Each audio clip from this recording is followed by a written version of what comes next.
Hi, if you're having troubles with your key fob not working correctly, I'm here today to show you how to change the battery in your key fob. I'm Alan with Dale Howard Auto Center, and we're here in Iowa Falls. I have in front of me today some of the more common key fobs and batteries, 2450, 2032, and the 2025. These key fobs are all pretty similar in how to change. You're typically going to find there's a button on the key that you're going to push and pull out, and then that will open up the end of it for you to either, if you're in a desperate situation, use the key to pop it up, or I like to use a screwdriver.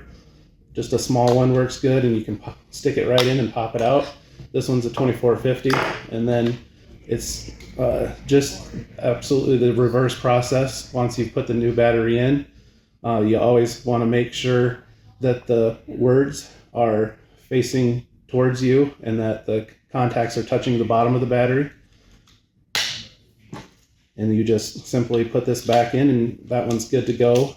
A lot of times you'll know you're having an issue with your battery if the car is telling you no key fob is detected, or if you're having issues with it locking or unlocking. The other more common way is sometimes you're going to have to separate the actual casing. They have a seam down the side, and again you're just taking the key out and then simply getting your screwdriver in there,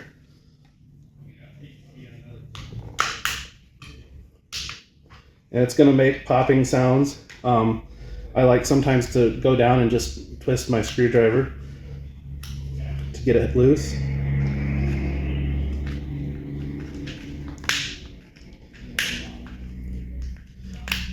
And then you're into it. And then it's just the same process again. You're going to pop the battery out, your contacts are there. Always make sure that the words are facing you and the contact with the texture is facing the bottom of the battery. And then just the reverse process again.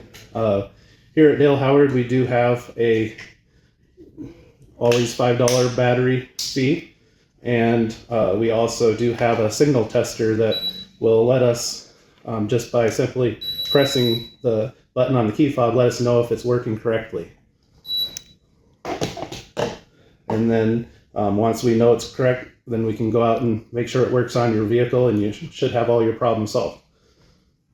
If it doesn't work after that, then most likely the module inside your vehicle is probably malfunctioning, in which case I would recommend you bring it into the dealership and we can test it for you.